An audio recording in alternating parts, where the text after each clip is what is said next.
كون كانت هذه 5 سنين قبل، اش من 5 سنين، 5 سنين، 10 سنين ولا عامين قبل ولا غير عام قبل، نقرا واحد الخبر بأن مدرب مغربي مطلوب بزاف في ريال مدريد، غادي يقول لك صاحبي اشنو كتخربق، اش كميتي، اش واكل، واش انت حمق. واني اليوم هذا الخبر حقيقي وبصح وليد الركراكي.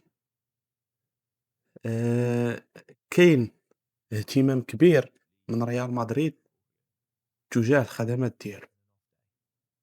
هاد الهضرة خرجات بعد أن الريال غادي تفارق مع أربيلوا بعد موسم صفري أو موسمين صفريين. هاد الهضرة ديال الركراكي وريال مدريد منين جات؟ جات من الصحفي الإسباني خواكين ماروتو، قالها في واحد في واحد الفيديو في يوتيوب. قال أن ريال مدريد أو الإدارة ديال ريال مدريد معجبة بزاف بوليد والقدرة ديالو أنه يدير فريق منظم وقوي، وعلى آآ الأداءات اللي كان دار في كأس العالم demi فينال في قطر، والأداءات اللي كان دار في الCAN اللي كان في المغرب. وكاين اللي غادي يسول الإشاعات كيخرجوا ديما، الهضرة ديما كاينة هادو غير إشاعات. كاين اللي غيسول على مدى الجدية ديال هاد الهضرة. كنبغي نقول لك عزيزي المستمع أنها هضرة جدية وبزاف. نرجعوا للسورس ديالنا اللي هو هاد الصحفي الإسباني، قال لك بأنها هضرة جدية بزاف. هاد الشي داخل مكاتب ريال مدريد، وكيقولوا بأنهم معجبين بزاف بالركراكي وبالشخصية ديالو، وبالخدمة اللي كان دار مع المنتخب. وواحد صحفي آخر كيقول بأنه الهضرة عليه كتر من مورينيو، أنه يشد ريال مدريد. الحاجة اللي جبدات اللي ماشي اللي أثارت الإعجاب ديال ريال مدريد في الركراكي من غير هادشي اللي كان اللي تقني، هو أنه متاح وكاين فابور، يعني ما غاديش يخلصوا حتى شي حاجة باش ياخدوه، release clause ديالو ولا شي حاجة. والريال بغات مدرب قبل كأس العالم باش تكون عندهم الوقت، والوقت لا يشوفوا اللاعبين ومراكز الخصاص، والوقت لا أن المدرب ياخذ وقته مع اللعابة ويجرّب ينسجم في البيئة العمل الجديدة اللي غتكون عنده. هذا الشيء اللي عكس بعض المرشحين الآخرين كDidier Deschamps اللي عنده فرنسا غيدربها، يعني ما غيكون متاح حتى لمورا كأس العالم، ولعلم الله يقدر يوصل للفينال، demi فينال ما عرفتيش.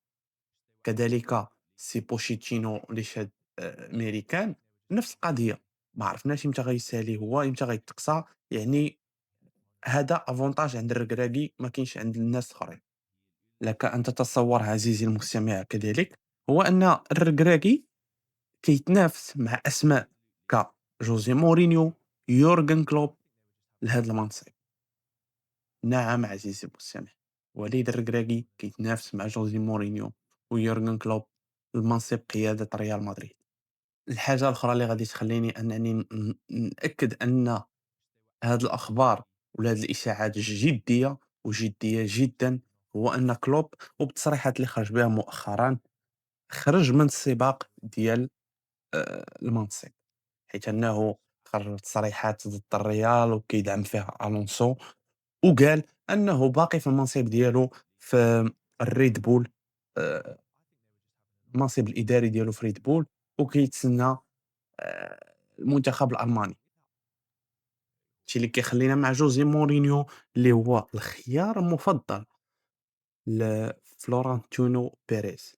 هادشي قالو الصحفي ديفيد أورنستين في The Athletic، قال بأن مورينيو وبيريز هو خيار بيريز المفضل، رغم بعض الاعتراضات من مسؤولين كبار في الإدارة أنهم ضد هذه الخطوة وضد أن بيريز أن مورينيو يرجع، حيت ما عنده ما يضيف.